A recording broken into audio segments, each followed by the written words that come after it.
ভুক্তিকৰণ বড়োভূমিৰ শান্তি প্ৰগতি আৰু সমন্বয়ৰ দিশত এটা মাইলৰ খুঁটা হাগ্ৰামা মহিলাৰী ডাঙৰীয়াই এনডিএ বা আমাৰ এনডিএ চৰকাৰত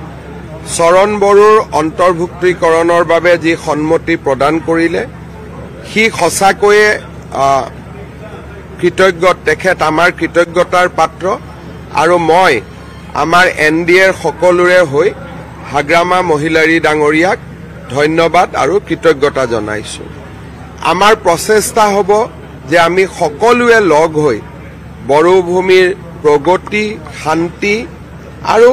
সকলো শ্ৰেণীৰ জনগণৰ বড়োলেণ্ডত বাস কৰা সকলো শ্ৰেণীৰ জনগণৰ শান্তি প্ৰগতি আৰু সমন্বয়ৰ বাবে কাম কৰাৰ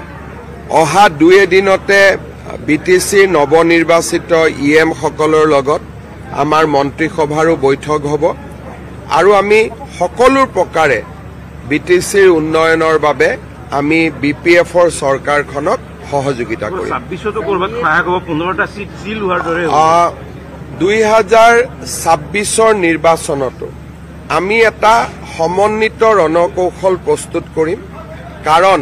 সকলোৱে প্ৰধানমন্ত্ৰী নৰেন্দ্ৰ মোদীৰ নেতৃত্বত এখন অসমত সুন্দৰ চৰকাৰ হোৱাটো বিচাৰে আৰু তাৰ বাবে পলিটিক্যাল দিশত বা কেনেকে কোন ক'ত উঠিব তাক যদিও আমি আলোচনা কৰা নাই কিন্তু স্বাভাৱিকভাৱে 2026ৰ নিৰ্বাচনৰ কথাও আমাৰ নিশ্চয়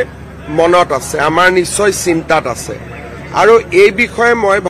ডিসেম্বৰ জানুৱাৰী মাহৰ ভিতৰত আমি আপোনালোকক এটা সুন্দৰ প্ৰতিশ্ৰুতি দিব পাৰিম আৰু এটা কথা মই ক'ব পাৰো যে গোটেই কথাবোৰ ইতিবাচক হ'ব গঠনমূলক হ'ব আৰু ভাল হ'ব ইয়াত নিগেটিভ একো নহয়। আজি উৰ্খাগৌৰা ব্ৰহ্ম আমাৰ মন্ত্ৰীসভাত আছে আৰু ইউপিপিএলৰ লগত যিটো আমাৰ মিত্ৰতা আমি 2021 চনৰ নিৰ্বাচনৰ সময়ত আমি কৰিছিলো 26ৰ নিৰ্বাচনৰ পৰিপ্ৰেক্ষিতত আমি স্বাভাৱিকভাৱে এজিপিৰ লগতো নতুনকৈ কথা পাতিম বিপিএফৰ লগতো পাতিম আন ইউপিপিএলৰ লগতো পাতিব লাগিব অৰ্থাৎ 26ৰ ৰণকৌশল এতিয়ালৈকে আমি প্ৰস্তুত কৰা নাই কিন্তু নৱেম্বৰ ডিসেম্বৰ মাহৰ ভিতৰত স্বাভাৱিকতে আমি কথা পাতিবই লাগিব গতিকে মই এটা এটাকৈ সৰু সৰু ষ্টেপ লৈ গৈ আছো কিন্তু এটা কথা আপোনালোকে মনত ৰাখিব যে হাগ্ৰামা মহিলাৰীৰ লগত মোৰ সম্পৰ্ক বহু দিনৰ 2021 চনত কিবা এটা কথাৰ কাৰণে অকণমান এটা গ্যাপ হৈছিল কিন্তু ঠিক তাৰ 3 মাহ পিছতে 2021 চনৰ মই মুখ্যমন্ত্ৰী হলো মে মাহত সেপ্টেম্বৰ অক্টোবৰ মাহত তেওঁক মই আমি আকৌ লগ হলো কথা পাতিলো তেওঁলোকে আমাক সমৰ্থন কৰিলে আৰু যোৱা 4.5 বছৰ চৰকাৰ চলোৱাত বিপিএফে ফ্লোৰ কোঅৰ্ডিনেশ্যনৰ জৰিয়তে আমাক সদায় সহায় কৰি আহিছিল ৰাজ্যসভাৰ নিৰ্বাচনসমূহতো আমাকেই ভোট দিয়ে আৰু মই সদায় ব্যক্তিগত সম্পৰ্ক বজাই ৰাখিছিলো আৰু তাৰ প্ৰতিফলন আজি আপোনালোকে দেখিছে আৰু এই গোটেই মন্ত্ৰীসভাৰ সম্প্ৰসাৰণত স্বাভাৱিকতে আমাৰ